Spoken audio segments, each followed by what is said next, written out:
Bonjour à tous et bienvenue une fois de plus dans cette chaîne, le succès à tout prix. Je suis Achille Boris et aujourd'hui, nous allons voir les caractéristiques qu'un bon entrepreneur doit avoir. Vous savez, l'entrepreneuriat aujourd'hui, c'est l'élément essentiel pour réussir sa vie. Alors, la première caractéristique ici, c'est la confiance en soi. C'est quoi la confiance en soi? La confiance en soi, c'est le fait que vous preniez conscience que vous êtes unique à votre genre et que la nature vous a doté de caractéristiques extraordinaires. Il ne reste qu'à vous d'aller mettre ces éléments-là à votre service. Vous savez, ce qui fait votre particularité, c'est le fait que vous ayez des pensées uniques. Vos pensées ne sont pas les pensées des autres. Voilà pourquoi pour avoir confiance en soi, vous devez d'abord savoir que vous êtes unique à votre genre. Je prends un exemple. Si on prend une recette de cuisine et on la donne à deux chefs de cuisiniers, ou à deux chefs cuisiniers autant pour moi, vous remarquerez que même s'ils respectent la recette de cuisine, il n'y aura pas le même rendement. La recette de cuisine n'aura pas le même goût, que ce soit sur le plan du goût ou de la présentation. Pourquoi? Parce que chaque personne est unique à son genre. Et prendre conscience que nous sommes uniques nous amène à avoir plus confiance en nous. Et la confiance en soi, c'est l'élément indispensable dans le domaine entrepreneurial. Comme deuxième caractéristique qu'un bon entrepreneur doit avoir, nous allons citer la détermination. C'est quoi la détermination ici? La détermination, c'est le fait de savoir que lorsque vous entreprenez, la vie ne sera pas douce avec vous, les amis. Il y aura toujours des coups bas, il y aura des mauvais vents, il y aura des incertitudes, il y aura des moments même où vous allez douter de vous.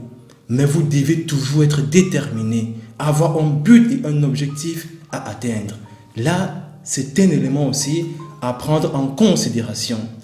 Comme troisième caractéristique d'un bon entrepreneur, nous allons citer ici la résistance face à l'échec.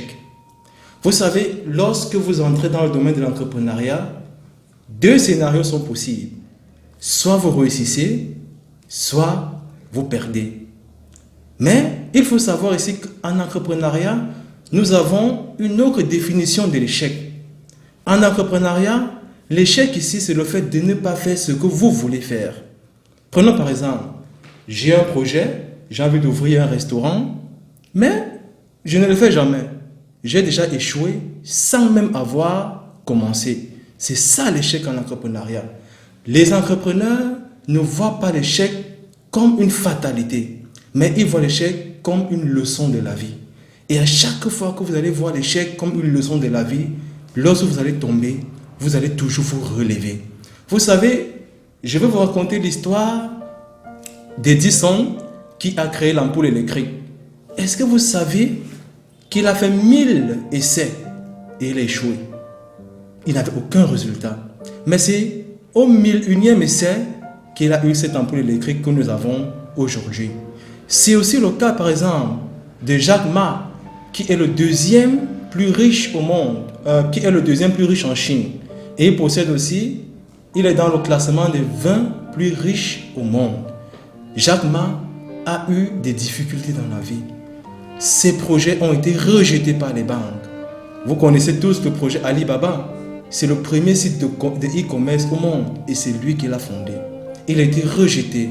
Ces projets étaient jugés très mauvais. Il avait beaucoup d'échecs, mais il était toujours déterminé. Il a eu cette résistance face à l'échec. Et c'est pourquoi il a réussi aujourd'hui. Et nous passons à une autre caractéristique ici, qui est l'engagement. Entreprendre, c'est s'engager. Ça veut dire quoi s'engager? Le fait de dire je veux, ça c'est un engagement. Vous voyez, lorsque les gens se marient, qu'est-ce qu'on dit souvent? Je veux bien te prendre pour époux, n'est-ce pas? On est en train de s'engager. Et en entrepreneuriat, s'engager, c'est vivre l'instant présent. Ne pas dire non, je ferai cela demain, je ferai cela après-demain. Non. Il faut s'engager et commencer. Il y a un acteur célèbre qui disait tantôt que sans engagement, vous ne débuterez jamais. Et sans régularité, vous ne finirez jamais. Ça veut dire une fois que vous vous engagez en entrepreneuriat, vous devez être régulier. Vous ne devez pas laisser vos projets mourir. Vous ne devez pas laisser des moments de stand-by dans vos projets. Donc c'est un peu ça. Et une autre caractéristique, les entrepreneurs capitalisent leurs points forts. Ils n'essayent pas de travailler sur leurs points faibles. Non. Vous savez, les individus, les personnes en général, ont très peu de choses auxquelles ils sont très bons. Mais c'est peu. Si on veut quantifier les choses que nous savons faire, c'est très peu par rapport à ce que nous ne savons pas faire. L'erreur que beaucoup d'entrepreneurs font, c'est d'essayer de travailler sur leurs points faibles. Et là, c'est un problème. Travailler sur ces points faibles vous prend plus de temps, plus d'énergie et plus d'argent. Mais par contre, capitaliser ces points forts est plus rentable. Donc, agir comme un entrepreneur, les amis, comme un bon entrepreneur, c'est capitaliser ses points forts. L'autre élément que nous allons prendre, c'est la passion. Ah, j'aime ce mot, la passion. Vous devez savoir que rien de grand ne s'est construit dans ce monde sans passion. Toutes les merveilles que vous voyez, les téléphones que vous voyez, que vous utilisez, les Android et tout ce que vous voyez là, c'est la passion qui a dicté ces porteurs de projets-là. Donc soyez passionnés si vous voulez entrer dans le monde qu'est l'entrepreneuriat. L'autre élément, c'est l'envie d'indépendance. Ça, c'est une autre caractéristique. Vous savez, généralement, lorsque je donne des cours à des étudiants sur l'entrepreneuriat, je classifie des individus en deux catégories. La première catégorie, c'est ceux qui veulent gagner de l'argent. Retenez bien ceci, ceux qui veulent gagner de l'argent. Et la deuxième catégorie, c'est ceux qui veulent gagner leur argent. Vous me demanderez bien, c'est quoi la différence? La première catégorie, ceux qui veulent gagner de l'argent, généralement on trouve des salariés qui sont prêts à gaspiller de leur temps, leur énergie pour enrichir un patron, alors que eux peut-être, ils n'auront jamais une retraite assurée. Vous voyez? Ça, ils veulent gagner de l'argent. Ils sont prêts à tout, quitte à recevoir un salaire.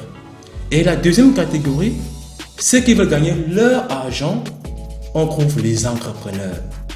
Ils ont soif d'indépendance. Ils ont soif de voir leur projet évoluer. Ils ne veulent pas être sous la charge de quelqu'un qui leur dira quoi faire, quand partir en vacances, quand dépenser leur argent. C'est ça les entrepreneurs. Et cette catégorie, les amis, pour être un bon entrepreneur, vous devez avoir soif d'indépendance. Indépendance financière, indépendance sur votre temps. Et l'indépendance, c'est aussi un élément considérable pour entreprendre la vie dans le monde de l'entrepreneuriat. Alors, nous vous remercions d'avoir suivi cette vidéo aujourd'hui qui était focalisée sur les points forts ou encore les caractéristiques des entrepreneurs. Alors, si vous avez aimé la vidéo, n'oubliez pas de vous abonner et de liker pour ne manquer aucune notification sur nos vidéos. Merci.